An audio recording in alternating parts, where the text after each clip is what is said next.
Ibu dan Bapak jamaah rahimahullah, tema kali ini kita akan mengupas tentang sudah mengerjakan ibadah sholat kok masih suka jahat.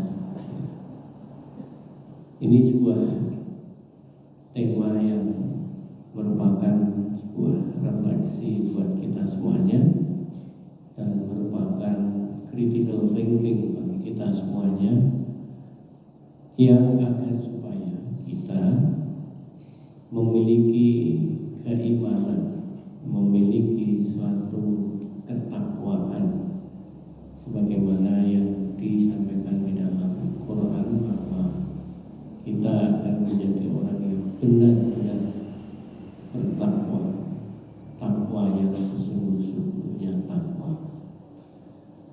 Oleh karena itu Bapak Ibu jamaah rahimahullah, seringkali persoalan pertanyaan ini bukan perkara yang remeh. Karena mungkin bagi Bapak Ibu yang tidak pernah terpikirkan menjadikan sebuah pertanyaan ini biasa saja. Tetapi bagi seseorang yang memiliki sebuah kecerdasan intelektualitas yang tinggi dan senang sekali dengan berpikir secara rasional, maka hal ini pun bisa menimbulkan persoalan gejolak yang bisa sampai kepada sebuah hal yang fatal. Apa itu Bapak Ibu? Ada seseorang yang kemudian dengan pertanyaan dalam kondisi semacam ini bisa menjadikan dirinya menjadi agnostik, bisa menjadi ateis. Ya, dari persoalan pertanyaan ini Bapak Ibu, sekarang saya tanya pada Bapak Ibu sekalian, mengapa kita mengerjakan sholat Bapak Ibu? Untuk apa kita mengerjakan sholat? Ini sebuah pertanyaan yang mendasar bagi kita. Jangan-jangan kita sholat itu autopilot. Autopilot itu pokoknya sholat gitu, sudah mengerjakan sholat. Tapi bagi segelintir orang yang berpikir ya kritis, dia ada orang yang sholat, tetapi kenapa dia sholat ini perbuatannya masih jahat? Betul atau tidak Bapak Ibu? Padahal di dalam kaitannya dengan sholat ini, inna sholata tanha 'anil fahsya'i wal munkar. Sesungguhnya sholat itu mencegah perbuatan keji dan munkar. Padahal orang ini rajin sholat tiap hari 5 waktu, bahkan sholat sunnah juga dia lakukan. Ya. Tapi pertanyaannya, kenapa dia masih hidupnya seperti itu, menyusahkan orang, nyakitin orang dengan seenaknya sendiri? Ini sebuah pertanyaan yang sangat mendasar sekali Bapak Ibu. Belum lagi ada orang kemudian mengatakan, kamu itu sholat yang dari dulu sampai sekarang yang kayak gitu-gitu aja hidupnya. Walaupun buatan kayak gitu Bapak Ibu. Aku sholat kemudian tekan saya orang malah sugi. Ada lagi orang yang dalam kondisi aku tuh sholat ya urip yang tak tahu tenang. Betul gitu.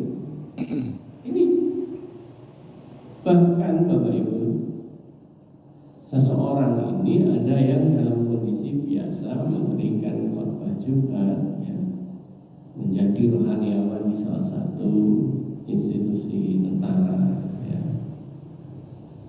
Tapi begitu dia anaknya yang pertama lahir buta, anak yang kedua lahir buta lagi, anak yang ketiga buta lagi, akhirnya dia nggak mau sholat dan akhirnya dia juga tidak lagi menjadi orang sebagaimana yang dia lakukan setiap harinya, mengajak orang sholat, memberikan tausiah. Coba ini Bapak Ibu renungkan baik-baik. Lalu pertanyaannya, ngapain saya itu sholat? Nah, ini satu pertanyaan yang sesuatu yang sangat mendasar. Coba Bapak Ibu bisa lihat di sini, ini satu foto yang saya tampilkan di sini. Ini suatu tempat di Tokyo. Ya.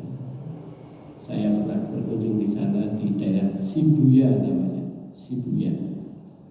Shibuya itu di situ bukan hanya sekedar perempatan, tapi kalau di Semarang ada simpang 5 ini simpang banyak sekali. Shibuya Cross. Jadi ini tempat paling sibuk, paling crowded di Tokyo. Ya. Kalau kita ini nyebrang di penyeberangan perempatan itu enggak rame Bapak Ibu. Leres tahu betul Bapak Ibu. Di Jakarta sekalian yang terjadi di banyak kota yang macet di Jakarta itu dalam kondisi pejalan kaki begitu nyabrang nggak sampai ratusan orang Bapak Ibu. Ini ribuan sampai 2.500 orang begitu lampu hijau untuk pejalan kaki terjadi nyala. Padahal ini crossnya ini zebra crossnya ini banyak sekali.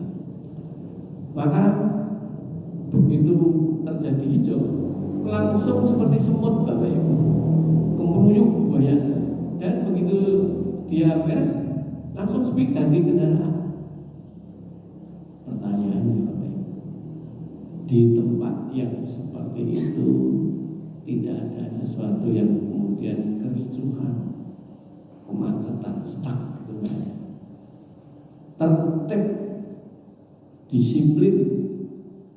Ketika orang mau nyabrang lampu penyeberangannya hijau, orang mobil berhenti tanpa posisi dia itu ada orang yang nyebrang atau tidak, lampunya merah mobil untuk kendaraan mobil maka berhenti, tidak pandang dulu itu kosong. Kalau kita kan tidak di Jogja ini atau di Indonesia ini, merah lampunya ya tapi yang 14 kan gitu. Leres namanya Bapak Ibu, disiplin. Yang kedua adalah jujur, ya, jujur dalam bentuknya seperti apa? Indeks korupsi di negara itu rendah. Pertanyaannya, itu negara berketuhanan apa tidak Bapak Ibu? Itu negara ateis. Mereka mengatakan menyembah matahari juga nggak nyembah Bapak Ibu. Di agama itu hanya aksesoris. Ya. Nah, akhirnya kita lihat begini Bapak Ibu, orang-orang ateis maupun agnostik di negara-negara yang tidak berketuhanan, ya, mengapa mereka bisa disiplin, tertib, memiliki etos kerja yang tinggi? Bagaimana kita negara Indonesia yang penuh dengan Muslim, religius negaranya, hajinya antrinya puluhan tahun, berarti kesadaran beribadah ke tanah suci luar biasa. Harga mahal ONH plus pun berangkat antri sampai 7 tahun. Betul atau tidak Bapak Ibu? ONH plus bukan yang reguler puluhan tahun. Pertanyaan ini menjadi suatu hal yang menyegarkan. Atau kita ini orangnya sholatnya 5 waktu, waktunya sudah jelas, dan dalam kondisi sholat juga tepat waktu, tapi mengapa manusianya tidak disiplin? Kenapa manusianya dalam kondisinya ketika hutang nggak nyaur? Ya. Ini satu hal yang nggak disiplin. Hidup seenaknya sendiri, gitu ya. Ini jadi suatu pertanyaan. Berarti agama nggak penting bagi orang yang berpikir Kristus. Betul atau tidak Bapak Ibu? Mereka nggak usah pakai diatur agama, bisa tertib kok. Di negara Singapura juga begitu. Ya. Coba kita lihat yang berikutnya. Tapi coba perhatikan di sini. Mengapa orang-orang negara yang berketuhanan bahkan di dalam sila yang pertama, ketuhanan yang Maha Esa, ya, mengerjakan sholat kok banyak korupsi? KPK itu merilis 2025 akhir itu yang terjadi menangkap OTT dan menjadikan tersangka koruptor itu ratusan. Dalam setahun itu luar biasa Bapak. Ratusan itu tidak hanya 100 ya. Bahkan dan terjadi dalam posisi kepala daerah dan juga provinsi maupun kabupaten kota.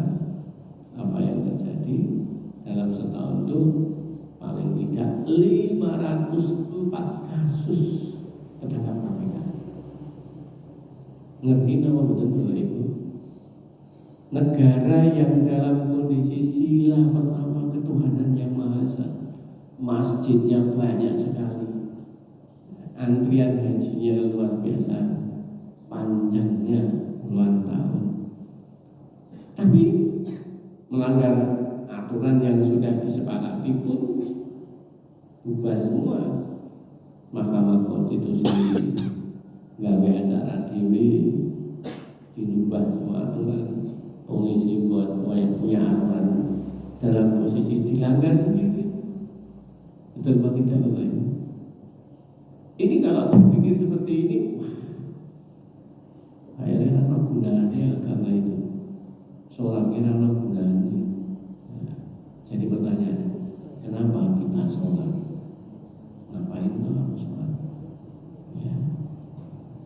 Nah, yang berikutnya Bapak Ibu, orang-orang ateis maupun agnostik di negara-negara yang tidak berketuhanan, yang mereka disiplin etos kerja baik, apakah mereka, pertanyaan saya ini, apakah mereka tidak berbuat maksiat? Nah ini, tadi saya menyampaikan konteksnya mereka disiplin, tertib, jujur. Saya pernah ketinggalan HP karena nyeken, namanya kereta. Mau naik kereta itu kan diseken, seperti kalau kita mau naik di stasiun Tugu yang di sana kan memakai tab. Itu dulu di Jepang sudah cukup lama menggunakan kayak gitu. HP ini ketinggalan, balik di situ masih ada HP ini. Pertanyaannya, kenapa kok mereka barang ketinggalan tidak hilang? Kita sandal di masjid hilang, padahal tempatnya orang sholat. Terus betul, sandal itu HP lebih mahal. Ini sesuatu ironis Bapak Ibu. Ya.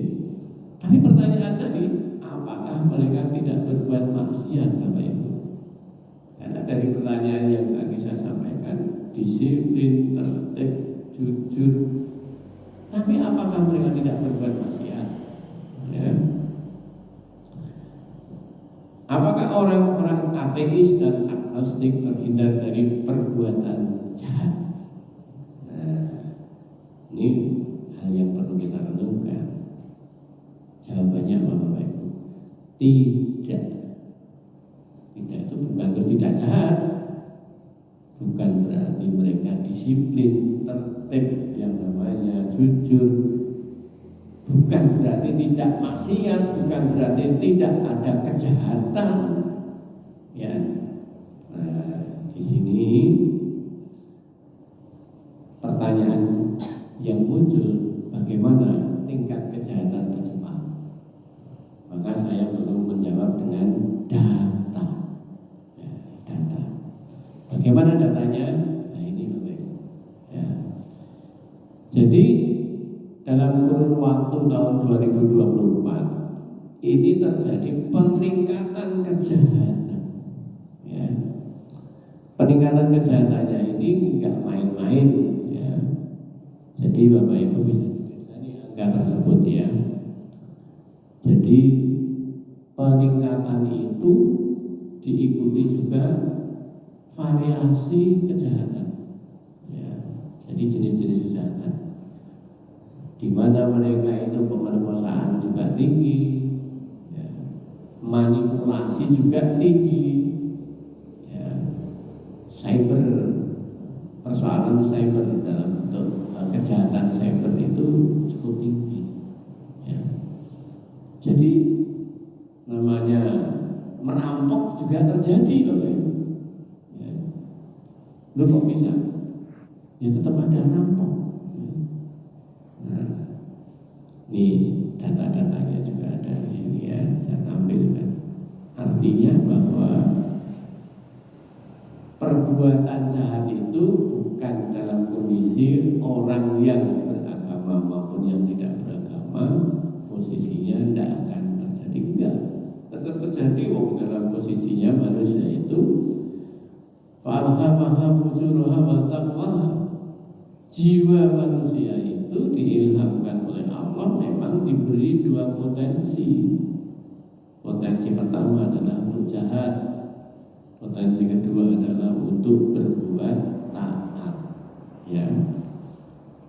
Nah, sekarang saya ingin menyampaikan sebuah argumentasi logik di dalam persoalan kenapa ada orang bisa tetap berbuat jahat, berbuat maksiat, sementara ada orang secara ritual melakukan sebuah peribadatan, melakukan sebuah aktivitas religi. Ya. Jadi proses pembentukan sikap kita apa itu? Yang pertama, orang untuk bisa bersikap itu karena yang pertama mengamati objek yang dia lihat, memperhatikan apa yang dia dengar. Itu pertama. Ya. Jadi proses pembentukan sebuah sikap itu pikiran, ya. Pikiran yang terjadi pada manusia. Maka manusia nggak punya pikiran, nggak punya sikap, nggak akan ada perbuatan, karena dia dimulai dari situ. Sehingga ketika kita mengamati sebuah objek yang kita amati ini, nanti akan memunculkan sebuah sikap pemikiran. Ya. Ada juga orang terjadi ada sikap karena ada reward, ada punishment, ada penghargaan, ada hukuman, ancaman dihukum. Ya. Jadi Bapak Ibu, kita bersikap, apakah sikap kita baik atau sikap kita jadi tegang, sikap kita menjadi kisruh, ya, menjadi sikapnya buruk. Bisa jadi karena kita ternyata tidak dihargai, kita dihargai jadi baik, kita diancam sebuah hukuman, maka dia terus tertib. Ya. Jadi Bapak Ibu, orang Jepang, orang Singapura itu mereka melakukan tertib karena dia ancam sebuah aturan yang aturan itu ditegakkan. Ya, buang sampah denda berapa besar? $10, suruh bayar betul. Ya. SIM tidak ada yang beli Bapak Ibu. Kita ini SIM nembak, betul atau tidak? Mereka begitu terjadi namanya korupsi, ketahuan itu udah langsung mundur tanpa dia begitu begini, langsung aja mundur dia. Rasa malunya lebih tinggi. Nah, ini sebuah budaya yang mereka punyai. Sejak kecil ditanamkan seperti itu, dilatih seperti itu. Jadi itu mereka seperti itu karena dilatih. Jadi kondisi seseorang itu dilatih untuk tidak mengambil barang yang bukan miliknya itu sejak dari kecil. Dia jadi tertib antri itu sejak kecil. Jadi sekolah itu nggak diajarkan membaca, tidak diajari matematika. Anak-anak playgroup TK itu ada SD, diajak main-main hanya itu ngajari tertib, ngajari antri. Nah, di situ. Yang berikutnya, akibat proses asosiasi. Jadi sebuah proses asosiasi yang terjadi pada seseorang ini juga akan memunculkan adanya sikap.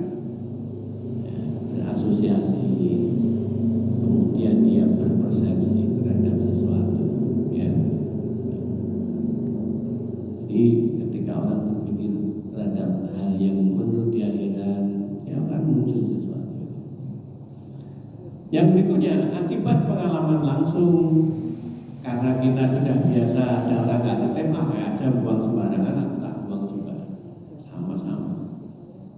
Oh dia dulu, aku ya tak buat dulu aja, kan gitu. Sebuah pengalaman, aku pernah bisa video, aku juga bisa banyak video, gitu. Jadi sikap ini bisa terbentuk karena pengalaman, experience dalam hidupnya. Maka ini yang seringkali menyebabkan sikap cemas karena ada sesuatu pengalaman yang membuat khawatir ke depan terhadap apa yang akan terjadi. Yang berikutnya adalah akibat mengamati perilaku dirinya sendiri. Coba kita bisa lihat ketika kita bercermin, ibu-ibu ketika berdandan sambil berlenggak-lenggok di depan cermin, ini kan kemudian memunculkan sikap, ya. Jadi memantaskan dirinya itu satu bentuk dalam kondisi membentuk sikap. Jadi variabel yang muncul kenapa kita bersikap itu seperti itu, Bapak Ibu. Nah sekarang bagaimana proses pembentukan perilaku, behavior, tindakan? Tadi sikap, lalu tindakan, action. Kalau dipikir itu namanya sikap, masih di dalam otak. Ya. Setelah itu melakukan tindakan. Bagaimana sih tindakan ini bisa terjadi? Yang pertama itu adalah adanya kebutuhan. Jadi orang untuk melakukan tindakan itu karena kebutuhan. Ini Abraham Maslow mengatakan begitu. Ini yang terkenal dengan teori Abraham Maslow, itu teori kebutuhan. Maka ada hierarki kebutuhan dasar manusia. Kalau masih di bawah perut dan perut itu paling primer, ya. Makan, minum dan sebagainya. Jadi kalau orang lapar maka dia cari makan, ya. Orang haus cari minum. Ini cari kebutuhan, ya. Sesuatu yang dia butuhkan. Maka ada tindakan. Nah, yang kedua adanya motivasi. Motivasi itu dorongan. Dorongan yang ada dalam dirinya, dalam hal apa? Hatinya, perasaannya, ya. Ada sebuah keinginan dalam cita-cita, mimpi-mimpinya. Ini motivasi. Jadi kalau orang tidak punya harapan, tidak punya mimpi, tidak punya keinginan, nah ini hopeless. Maka muncul bunuh diri, bisa terjadi. Kemarin baru saja terjadi, ya, anak kecil, ya, karena nggak bisa urusan sekolah, ya nggak ada, nggak kena bantuan dari pemerintah, bunuh diri. Betul tidak, Pak Ibu? Ini masalah motivasi. Dan orang ketika tidak lagi ada hope, sudah hopeless, sudah pasti akhiran yang terjadi bunuh diri itu paling mudah. Di orang Jepang mereka disiplin, mereka etos kerjanya tinggi, tapi ingat tingkat suicide, tingkat bunuh diri tertinggi, Bapak Ibu. Betul atau tidak? Kita itu sudah tinggi juga sekarang ini, tetapi masih kalah dengan orang Jepang. Di negara Swiss, di sana itu juga negara yang tertib, di mana negara itu juga penuh dengan panorama yang indah, alamnya indah. Tapi ingat di sana tingkat bunuh dirinya tinggi, Bapak. Ada tempat-tempat di situ itu diberi tempat yang khusus untuk dijagain yang sangat ketat, karena di situ seringkali tempat ini mudah untuk digunakan bunuh diri. Ya.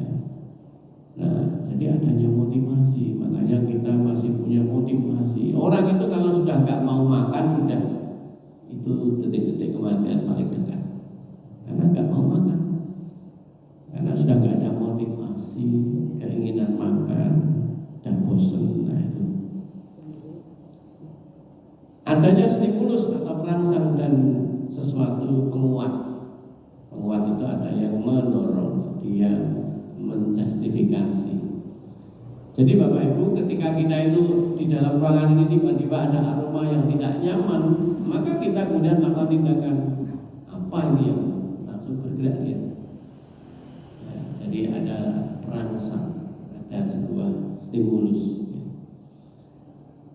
Adanya sikap dan kepercayaan dalam bentuk keyakinan. Nah, kita ini termasuk kenapa kita berangkat ke masjid dalam kondisi ngantuk-ngantuk dijalani, ada keyakinan, ada keimanan yang ditanamkan dalam diri kita itu muncul sehingga kita hujan pun dijalani untuk berangkat ke masjid. Antri yang panjang, bayar yang mahal pun dibayar. Betul atau tidak, Pak? Itu karena ada yakin, keimanan. Nah, otak kita ini Bapak Ibu mampu menerima 2 sampai 11 juta byte.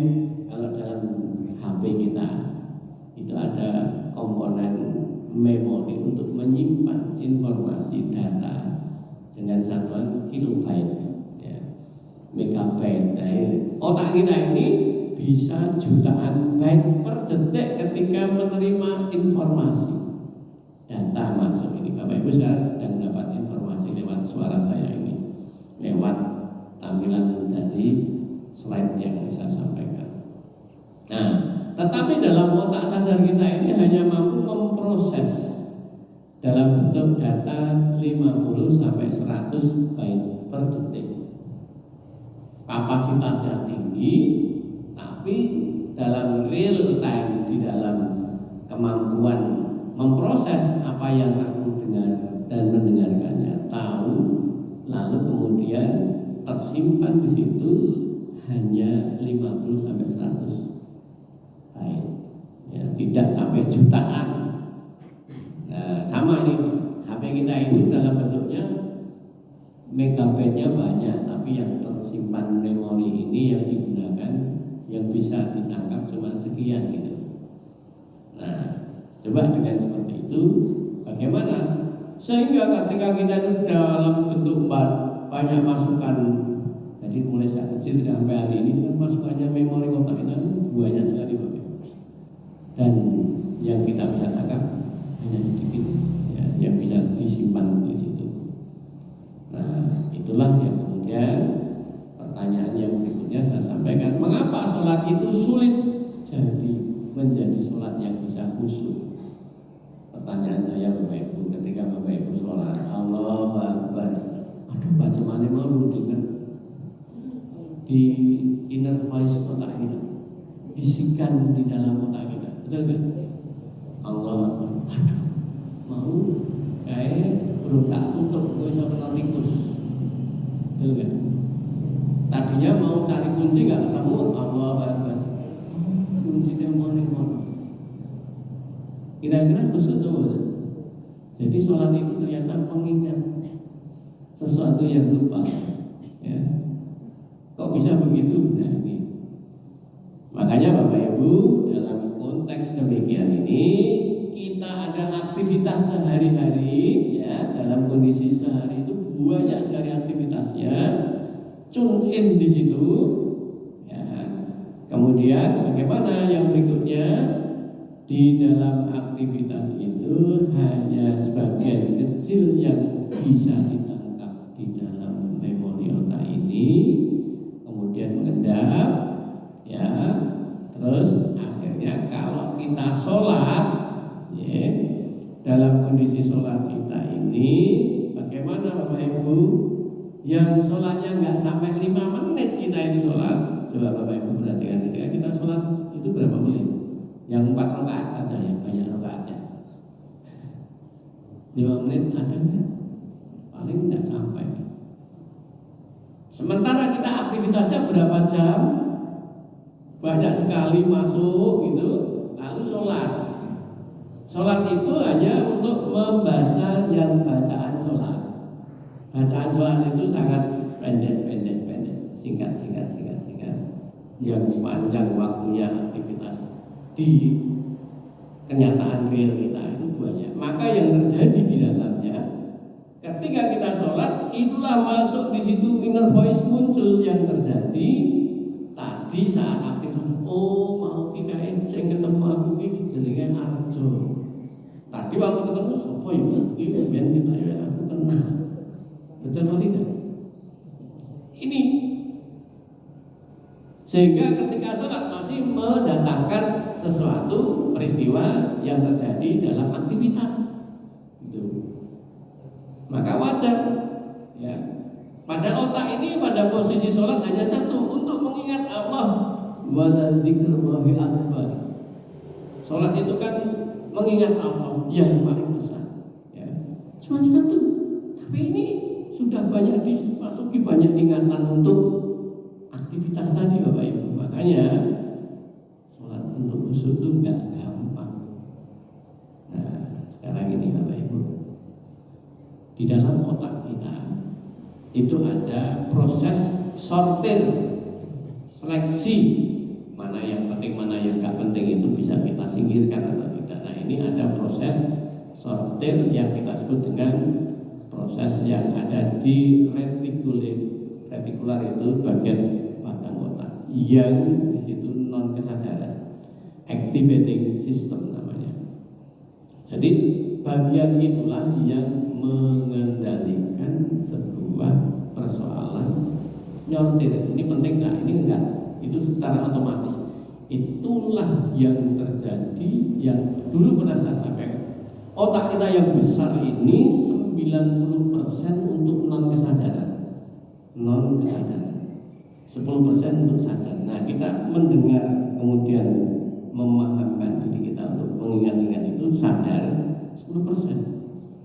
Nah disinilah yang terjadi ketika terjadinya sebuah peristiwa tadi, namanya sistem RAS atau reticular activating system di dalam otak kita ini, untuk supaya mendudukkan sesuatu yang amat sangat penting untuk disimpan, untuk tidak mudah dilupakan, yang nanti akan masuk ke dalam sistem amigdala ya.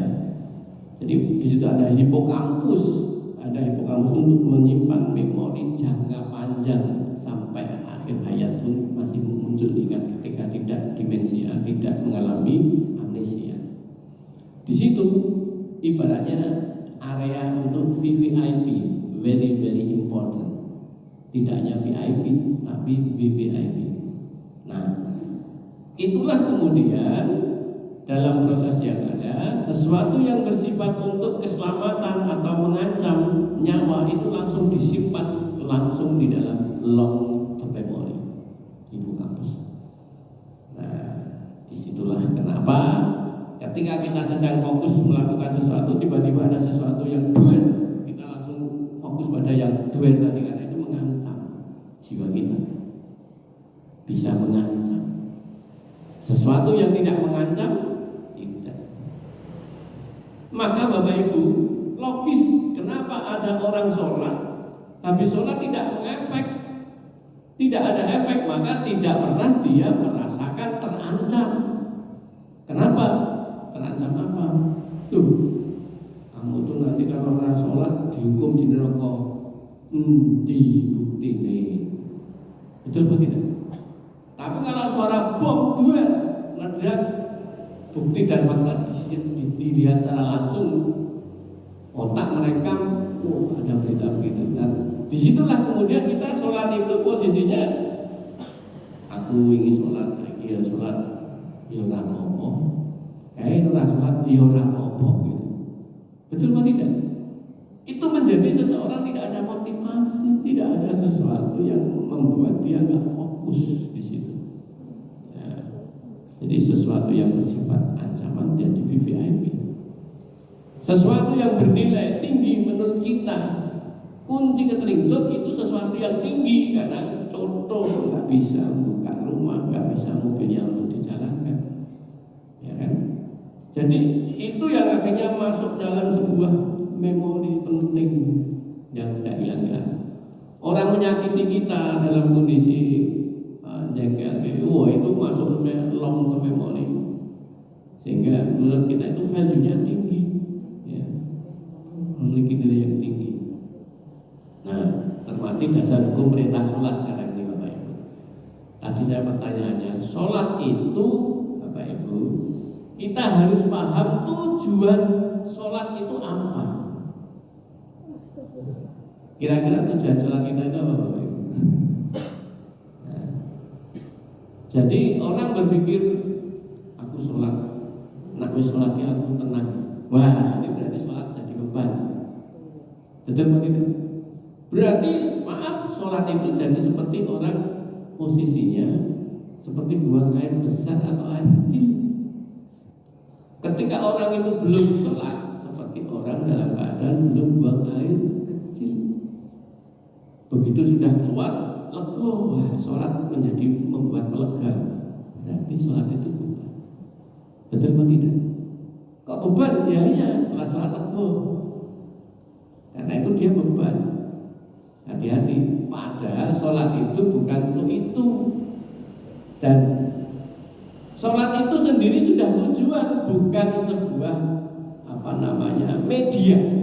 Aku sholat biar kaya, aku sholat biar tenang, aku sholat biar nanti diterima kerjaannya, aku sholat biar menjadi apa. Jadi orang sholat itu bukan biar menjadi, bukan.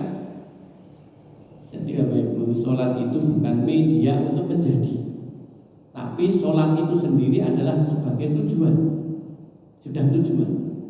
Ya. Kenapa? Nah, kita lihat konsep yang kita harus gunakan, dasar hukumnya. Apa itu? Quran surat Al-Baqarah ayat 43. Wa aqimis shalah. Allah itu menyampaikan perintah wa aqimis shalah wa atuz zakah. Jadi pada posisi kita ini diperintahkan warka'u ma'ar raki'in. Jadi kita ini sholat ini diperintahkan karena perintah Allah, tegakkan sholat, dirikan sholat, kerjakan sholat. Jadi sholat itu memenuhi perintah Allah. Jadi kalau kita itu sholat untuk apa? Karena saya ada ketaatan pada Allah, ketundukan kita pada Allah. Jadi sholat itu wujud sebuah ketundukan, wujud ketaatan pada Allah. Jadi bukan baik biar aku nanti jadi, bukan. Kalau kita berpikir sholat itu menjadi, orang yang nggak sholat tidak akan menjadi, nggak akan menjadi disiplin, nggak akan menjadi jujur, enggak. Mereka bisa jujur, betul atau tidak Bapak? Nah, bukan pula biar rezekinya banyak, bukan. Salah kita di dalam berpikir seperti itu. Kenapa namanya? Kita nggak sholat itu sudah dijamin rezekinya. Sehingga banyak orang salah paham dalam pengertian dia salah di dalam bekerja pun sama. Kenapa kamu bekerja? Mencari rezeki? Oh, enggak. Itu salah besar. Dan suatu ketika kita akan bahas itu. Ya. Orang kerja bukan cari rezeki. Ya. Ada ayatnya, Bapak nanti bisa dari saat ini Quran surat As-Sabah. Jadi Quran surat Sabah itu ayat 13. Itu konsep sholat kerja. Jadi orang kerja bukan dalam posisi untuk dapat rezeki. Rezeki itu Allah sudah jamin, sudah memastikan. Makanya orang stres. Kenapa? Dalam kondisi orang dalam keadaan melakukan mati-matian untuk sesuatu yang sudah dijamin dan tidak pernah melakukan sesuatu dengan sungguh-sungguh terhadap hal yang tidak dijamin. Itu parah. Ya. Itulah manusia menjadi semakin tersesat. Ya. Maka ketika kita sholat itu sudah ketundukan kita pada Allah, menjalankan perintah Allah. Jadi dan tujuan bukan menjadi. Jadi perintah ini dilaksanakan berarti saya sholat itu adalah wujud kepatuhan kita. Perintah diabaikan berarti membangkang. Jadi kalau Kapolri tidak mau kalau nanti itu dijadikan di bawah kementerian, itu pembangkangan terhadap konstitusi. Betul atau tidak? Wong kita itu jadi pejabat itu namanya operator, kan operator, pelaksana, pelaku. Tapi ada aturan undang-undang yang mengaturnya. Kalau itu sebuah undang-undang, ya. Wa aqimis shalah. Ya. Untuk apa? Untuk mengingat Allah. Li dzikri. Jadi orang orang itu sholat untuk mengingatku, mengingat aku, mengingat Allah. Jadi dalam 5 kali sholat, bahkan lebih sehari itu, dalam posisi sholat itu untuk mengingat Allah. Ingat itu bukan untuk di memori, ingat itu dalam bentuk ingatan hatinya. Di istilah kalau orang saat ini di zaman now menyebut pit stop. Kenapa orang itu tidak pit stop? Akhirnya stres, depresi, gaspol terus. Pit stop, berhenti sejenak untuk refresh dalam bentuk seperti itu. Maka ini mengingat Allah. Padahal orang untuk kalau dia mau sholat khusyuk atau tidak, dia berusaha untuk khusyuk, ya tetap rasa khusyuk karena dia berusaha khusyuk. Karena sholat itu untuk khusyuk bukan lewat pada saat sholatnya, tapi bagaimana harian aktivitas itu ketika kita selalu mengingat Allah, di sholat itulah nanti akan muncul kekhusyukan.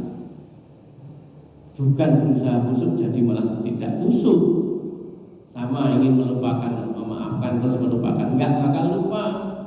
Tapi nggak usah dibahas, nggak usah dipikirin, nanti kan tidak akan termunculkan kembali di memori, otomatis tidak akan teringat. Ketika ingat tidak terjadi sesuatu gejolak. Jadi perilaku keseharian di luar waktu sholat kita inilah cerminan bagaimana sholat kita. Jadi kalau namanya inna sholata tanha 'anil fahsya'i wal munkar, itu adalah manfaat sholat, bukan tujuan sholat, Bapak Ibu. Ini yang seringkali kita salah. Bapak Ibu, kalau kita dalam menyusun karya ilmiah, menyusun proposal, menyusun sebuah teks dalam karya-karya ilmiah kita, ada latar belakang, ada tujuan, ya kan? Ada manfaat. Itu dua hal yang berbeda, beda-beda. Sesuatu tujuan bukanlah sesuatu yang kaitannya dengan manfaat. Tapi ini nanti akan inherent, linear. Tetapi namanya manfaat itu sebuah dampak akibat hikmah dari sesuatu, bukan tujuan. Ya, makanya sholat itu sudah tujuan, bukan manfaat. Manfaatnya sholat bisa kita sehat, bisa apa, itu hanya manfaat, hikmahnya saja. Nah, kadang orang terus jadikan tujuan, makanya salah kaprah, salah kita melihat. Nah, di sini Quran surat Al-Baqarah 45, dan mohonlah pertolongan kepada Allah dengan sabar dan sholat. Dan sholat itu sesungguhnya berat. Jadi kalau saya tanya pada Bapak Ibu sekalian yang sudah sering sholat, sering kali Bapak Ibu kita tanya, sholat itu amrat boten. Itu sesuatu yang ngapusi. Kenapa ngapusi? Ucapan kita itu kualitasnya lebih dipercaya saya, Bapak Ibu, atau Quran? Kira-kira siapa yang dipercaya? Validitasnya. Wong ini yang ketika Allah. Jadi sholat itu sungguh berat. Ini Allah. Mau apa aja? Sholat itu apa namanya? Boten. Gaya. Wong Allah yang merintahkan sholat aja sudah menyampaikan. Sholat itu berat. Apa dewi sing dikon sholat gaya? Sholat itu apa? Boten. Itu kita sombong ya. Makanya kemudian yang berikutnya Allah sampaikan kecuali hanya satu ini yang khusus-khususnya apa? Ketika orang itu semua lillahi ta'ala. Jadi perilaku behavior kita ini kalau tidak lillahi ta'ala, apapun sholat kita, rajinnya seberapa, on time-nya kita sholat, karena mungkin sholat kita berdampak. Berdampak itu ada manfaat, menyebabkan kita inna sholata tanha 'anil fahsya'i wal munkar. Mesti sholatnya oras ada kemanfaatan, jadi mencegah perbuatan keji dan munkar. Jadi sholat kita rajin, ya. Sementara kita ini ngerasani, nyakiti orang, utang rambaleke, wis tetap berlaku. Betul apa tidak Bapak Ibu?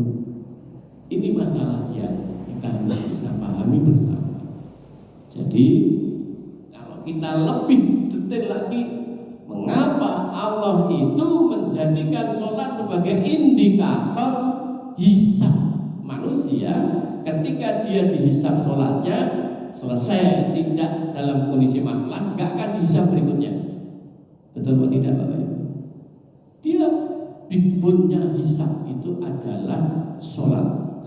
Sholatnya beres, clear di hadapan Allah, selesai, nggak perlu dihisab berikutnya. Udah pasti clear. Loh, ini kan berarti rumusan. Ini sudah di-spill oleh Allah. Ya. Tapi kita enggak. Kita berusaha yang lain-lain, tapi ini sholatnya enggak beres. Ya. Maka Bapak Ibu, yang berikutnya, ini hadis Rasulullah. Inti atau pokok segala perkara yang ada di dalam kehidupan ini adalah Islam dan tiangnya. Jadi hidup ini Islam itu bisa kokoh berdiri dan kita bisa beragama, bisa hidup dalam keadaan hidup seperti yang diharapkan Allah. Itu ketika paket ada sangganya, bangunan ini ada pilar-pilarnya. Pilar itulah sholat. Maka kalau kita tidak sholat, runtuh kehidupan kita. Ya, makanya tadi tingkat bunuh diri tinggi, ya, kesesatan semakin menjadi, ya. Makanya di dalam hadis lain yang disebutkan, diriwayatkan oleh Abu Hurairah, pada hari kiamat pertama kali akan dihisab dari seorang hamba adalah sholatnya. Jika sholatnya baik, maka baiklah amal seluruhnya. Itulah orang yang sholat punya manfaat, berdampak pada inna sholata tanha anil fahsya'i wal munkar. Jadi gak mungkin orangnya sholatnya beres kok mungkar, kok jahat, kok keji. Itu karena sholat kita burung jejek. Karena sholat itu masih berpikir yang lain, atau sholat itu hanya autopilot, nggak ada meaning, nggak ada makna di dalam sholat kita. Makanya jika sholat kita rusak, nggak beres, maka rusaklah seluruh amal apa yang kita sudah kerjakan, sekalipun itu kita bekerja baik. Ya. Demikian Bapak Ibu jamaah rahimakumullah, karena waktunya tidak cukup, nanti kita bahas nilai waktu. Al-haqqu min rabbikum, kalau ada benar itu datang dari Allah SWT, kalau ada salah hilang dari saya mohon maaf.